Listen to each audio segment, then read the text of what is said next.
अस्सलाम वालेकुम, मैं हूं नासिर अली। आप देख रहे हैं the cricket analyst with Nasir.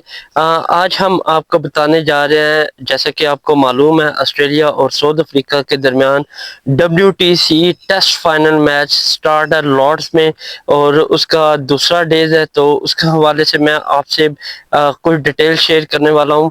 जैसा कि आपको पता, फर्स्ट इनिंग अख्ताम पर साउथ अफ्रीका के 4 खिलाड़ी पवेलियन गए 43 रन पे। तो आज साउथ अफ्रीका अपनी फर्स्ट इनिंग का आगाज अगेंस्ट से शुरू कर रहा है।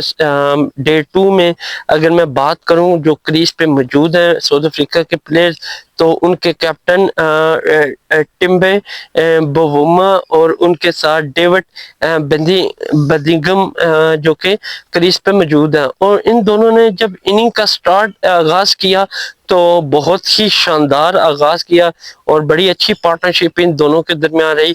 अगर मैं बात करूं तो टिम्बा बवुमा की, तो उन्होंने 36 रन बनाए और डेविड का साथ छोड़ा। उन्होंने पैट कॉमन की बॉल पे पवेलियन लौटे और यूं उस इन कैप्टन के जाने की देरी के बाद कोई भी इनका प्लेयर जो कि क्रीज पर टिक ना पाया और एक के बाद एक पवेलियन जाता गया और साउथ अफ्रीका की मुश्किलात बढ़ती गई। अगर मैं बात करूं तो कैले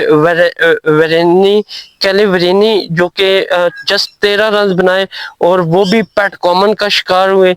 और उसके बाद डेविड बेदिंगम जो कि वो भी ज़्यादा देर ना टिक सके और साउथ अफ्रीका के लिए कुछ मज़ीद पार्टनरशिप ना बना सके और कह लें कि उन्होंने 45 रन बनाए और वो भी पैट कॉमन का शिकार हुए। यूं Pat Cummins back to back wicket लेके ना सिर्फ अपनी टीम को एक अच्छी लीड की तरफ लेकर जा रहे थे, बल्कि अपनी विकेट्स को भी वो कलेक्ट करते जा रहे थे। तो यूं अगर मैं देखूं, साउथ अफ्रीका के बाकी जितने भी प्लेयर्स आउट हुए हैं वो सारे ही सारे ऑस्ट्रेलिया के एक ही बॉलर ने पवेलियन भेजे। जी हाँ, उनका नाम है पैट कॉमन।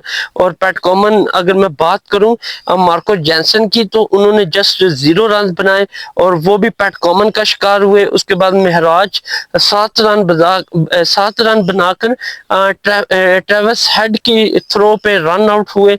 यूं अगर कह लें कि 100 प्लस स्कोर ही हुआ था कि साउथ अफ्रीका की पूरी टीम लड़खड़ा गई और बैक टू बैक विकेट गिरने से साउथ अफ्रीकन काफ़ी मुश्किलात का शिकार हो गए। अगर मैं बात करूं रुबाडा की, तो उन्होंने जस्ट 1 रन बनाया और पैट कॉमन का वो शिकार हुए। उसके बाद नगीडी जो कि 0 रन पर नॉट आउट रहे।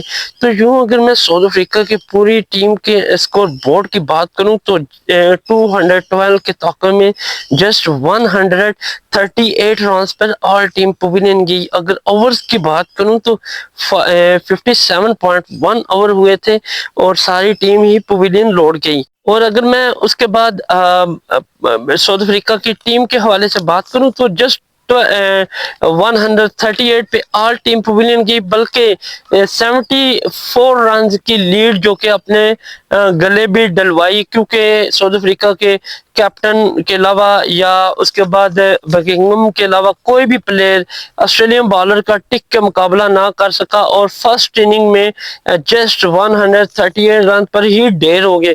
अगर मैं ऑस्ट्रेलियन बॉलर्स की बात करूं तो उन्होंने फर्स्ट इनिंग में 12 रन एक्स्ट्रा दिए। उसके बाद पैट कॉमन की बात करूं, टॉप विकेट टेकर है, उन्होंने 6 खिलाड़ी को पवेलियन भेजा। उसके बाद मिचेल स्टार्क ने 2 खिलाड़ियों को आउट किया और हिल्सवुड ने 1 खिलाड़ी को आउट किया। तो ये थी फर्स्ट इनिंग का अख्ताम। और ऑस्ट्रेलिया की अगर मैं बात करूं तो 74 रन की बढ़तरी उनको हासिल है लीड में। और उन्होंने जब सेकंड इनिंग का आगाज किया तो सेम साउथ अफ्रीका की तरह ही रहा। अगर मैं बात करूं इनकी टीम की, तो पूरी टीम कह लें कि टॉप 6 और 5 प्लेयर जो कि अर्ली ही पवेलियन लौटे, जो कि ऑस्ट्रेलिया को सेकंड इनिंग में बहुत ज्यादा मुश्किलात से दो चार किया। अगर मैं बात करूं लाबुशान और उस्मान ख्वाजा का, तो इन दोनों का इनिंग स्टार्ट में कुछ खास अच्छा आगाज ना रहा और उस्मान ख्वाजा जस्ट 6 रन बनाकर बाडा का शिकार हुए। उसके बाद कैमरन ग्रीन आए और वो भी आते ही पवेलियन गए, उन्होंने जस्ट 0 रन बनाए और वो भी रबाडा का शिकार हुए। उसके बाद لابوشان کی میں بات کروں تو انہوں نے جسٹ 22 رن بنائے، اور مارکو جینسن کی بال پہ پویلین لوٹے۔ پچ کی میں بات کروں یہاں پر تو پچ کافی ٹرن آؤٹ تھی، اور کھلاڑیوں کے لیے بالنگ فیس کرنا بہت ہی زیادہ مشکل ہو رہا تھا، اور دیکھتے ہی دیکھتے آسٹریلیا کی آدھے سے زیادہ ٹیم پویلین لوٹ گئی۔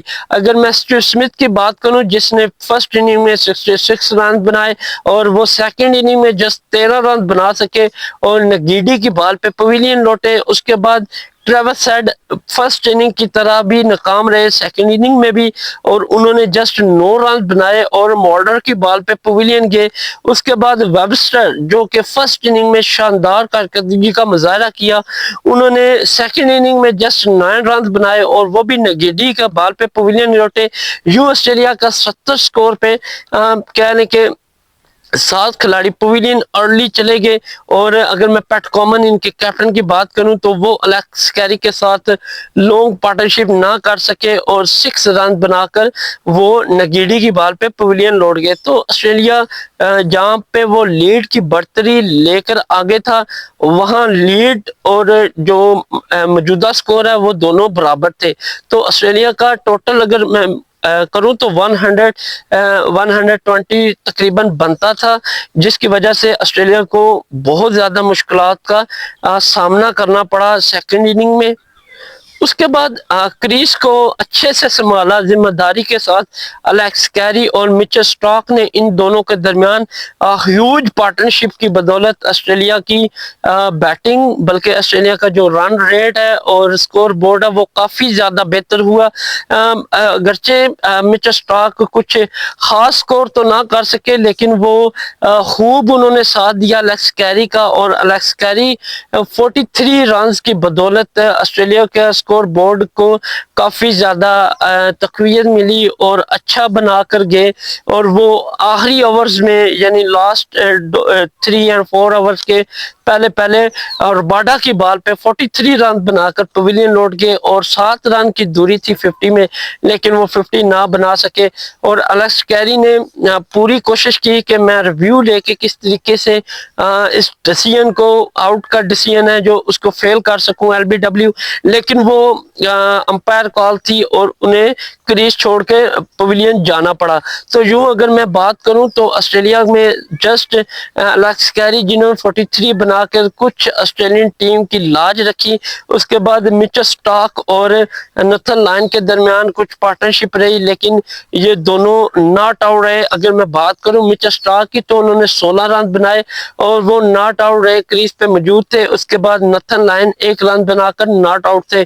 تو یوں سیکنڈ اننگ کا بھی کہہ لیں کہ سیکنڈ اننگ میں آسٹریلیا کی سکور بورڈ کی اگر میں بات کروں تو ان کے 8 کھلاڑی پویلین جا چکے تھے، اور جسٹ 144 رنز وہ بنائے انہوں نے، اور 40 اوور کا کھیل ہوا۔ تو ڈے 2 کے حوالے سے میں بات کروں تو آسٹریلیا نے بہت ہی کم رن بنایا سیکنڈ اننگ میں۔ اگر ان کو بچنا ہے تو مزید 200 پلس کرنا ہوگا، جس کی وجہ سے یہ بچ سکیں گے، ادروائز شکست ان کا مقدر بن جائے گی۔ اگر میں ساؤتھ افریقہ کے بالرز کی بات کروں تو کیا شاندار کارکردگی کا مظاہرہ کیا انہوں نے۔ اگر نگیڈی کی بات کروں تو انہوں نے 3 کھلاڑیوں کو پویلین بھیجا، روباڈا نے 3 کھلاڑیوں کو بھیجا پویلین، جانسن اور مولڈر نے ایک کھلاڑی کو پویلین بھیجا۔ تو یوں ڈے 2 کا کھیل اختتام ہوا، اور اس کھیل میں تقریباً کہہ لیں کہ آسٹریلیا آدھے سے زیادہ بلکہ جسٹ 2 کھلاڑی رہ گئے، باقی سارے کھلاڑی پویلین لوٹ گئے۔ دیکھنا ہوگا کہ آسٹریلیا کی ٹیم ڈے 3 میں کیا پرفارمنس دے پاتی ہے یا افریقہ کے ہاتھوں شکست پر مجبور ہوتی ہے، یہ دیکھنا ہوگا ڈے 3 میں۔ تب تک کے لیے اجازت دیں، اللہ حافظ، ملتے ہیں ڈے 3 میں۔